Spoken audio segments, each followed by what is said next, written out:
आज हम बात करेंगे कि अगर हमारे पेटकिट अकाउंट में यूएसडीटी भी पड़े हैं, मतलब मैंने यूएसडीटी P2P से बाय किए हैं, लेकिन वही यूएसडीटी मैं जब सेल करने जा रहा हूँ या विड्रॉ करने जा रहा हूँ, मेरे इंटरनल ट्रांसफ़र तो हो रहे हैं, मैं स्पॉट में ट्रांसफ़र करूँ हो जाते हैं, मैं ओटीसी में लाऊँ तो हो जाते हैं, या मैं ट्रेड करूँ भी ट्रेड भी हो जाती है। लेकिन जब मैं उनको विड्रॉ करने जाऊँ या सेल करने जाऊँ तो वो ना तो सेल होते हैं, ना बाहर किसी और दूसरे एक्सचेंज में जाते हैं। ये इशू अगर आप भी फेस कर रहे हैं तो इसी इशू के बारे में हम बात कर रहे हैं कि इस इशू का हल क्या है। सबसे पहले आप मेरे अकाउंट में देख रहे हैं कि $59 पड़े हैं। पहले चेक करते हैं। $49 जो है मेरे 50 मेरे पड़े हुए हैं सपोर्ट अकाउंट में, और 9.17 मतलब $9 अभी आप मान लें, 17 पॉइंट को आप छोड़ दें, अभी $9 मेरे पड़े हुए हैं ओटीसी में, मतलब फंडिंग में P2P अकाउंट में, जहाँ से मैंने बाय किए थे। अब अगर मैं इनको सेल करने जाऊँ तो क्या मैं इनको सेल कर सकता हूँ? तो चलते हैं, सेल करने जाते हैं। थोड़ा बहुत नेटवर्क का इशू है, आप भी वेट कर लें। P2P में जाते हैं, इनको सेल करने की कोशिश करते हैं। क्या मेरे साथ भी ये इशू क्या मुझे भी ये इशू आ रहा है, या फिर आप लोगों को ही सिर्फ आ रहा है? यहाँ पे जो एक बंदा दिख रहा है उसको ही आ रहा है।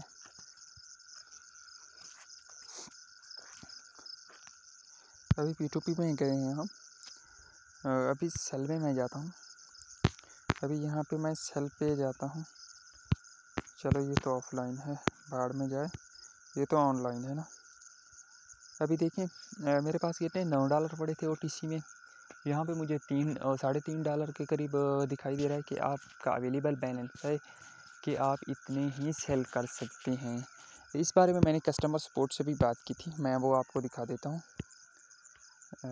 कस्टमर सपोर्ट से मैंने बात की थी इस बारे में, वो पहले देख लेते हैं, फिर मैं आपको इसका हल भी बताता हूँ। इसका हल इतना मुश्किल नहीं है।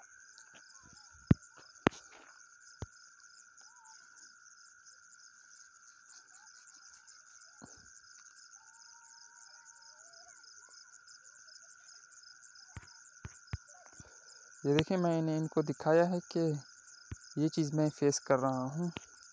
इन्होंने मुझसे यूआईडी वगैरह ली, फिर इस मसले का हल भी मुझे थोड़ा बहुत बताया। अब मैं अगर किसी से डॉलर लेता हूँ, तो अगर मैं एक बंदे से फ़र्ज़ करें, मैं तो मर्चेंट हूँ, हमारा काम यही है, हम बहुत सारे दिनों में हमको ये चीज़ें फ़ेस करनी पड़ती हैं। जब नया अपडेट आता है बेटगिट का, तो ये चीज़ें बहुत ज़्यादा फ़ेस करनी पड़ती हैं। ये आम बात, मतलब अब किसी किसी को एक बार फ़ेस करनी पड़ती है, किसी को 2 बार। लेकिन अगर आपको बार-बार यही प्रॉब्लम आ रही है, या आपको फर्स्ट टाइम भी यही प्रॉब्लम आ रही है, आपको पता नहीं चल रहा है कि आप कैसे अपने पैसे निकालें इससे, तो वो सारी चीज़ भी मैं आपको बताता हूँ।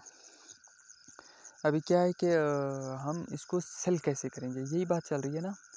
अभी इसको सेल करने का एक तरीका है, जो आप इसको आसानी से सेल कर सकते हैं।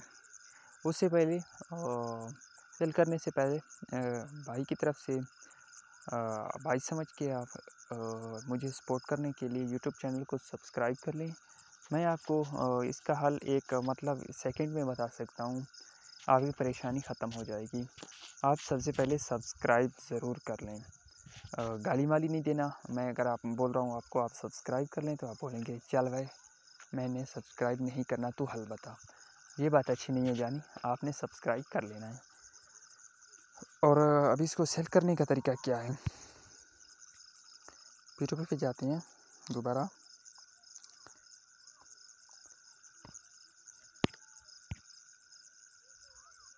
इसको सेल करने का एक ही ऑप्शन है, ये आप P2P पे ही सेल कर सकते हैं। P2P पे ही, यहाँ पे ही आके आप इनको सेल कर सकेंगे। यहाँ पे ही आके मतलब इसके साथ मैं सेल करना चाहूँ, फिर भी मुझे वही अवेलेबल बैलेंस शो हो रहा है, तो मैं क्या करूँ जानी। इसके लिए यही है कि अगर आप किसी से डॉलर बाय कर रहे हैं, तो उसकी सिक्योरिटी के लिए ये आपके डॉलर कुछ मतलब किसी के 1 घंटे के लिए फ्रीज़ कर देते हैं, किसी के 40 घंटे के लिए, किसी के 24 घंटे के लिए, किसी के 12 घंटे के लिए। इसमें टेंशन लेने वाली कोई बात नहीं है। अगर आपको यही प्रॉब्लम सामने मिल रहा है, इसका और कोई हल नहीं है, कोई इसका हल ही नहीं है मैं आपको बताऊँ। इसका यही हल है कि आप वेट करें, 12 घंटे बाद आपके ये अनफ्रीज़ हो जाएँगे या 48 घंटे इसका मैक्सिमम टाइम है।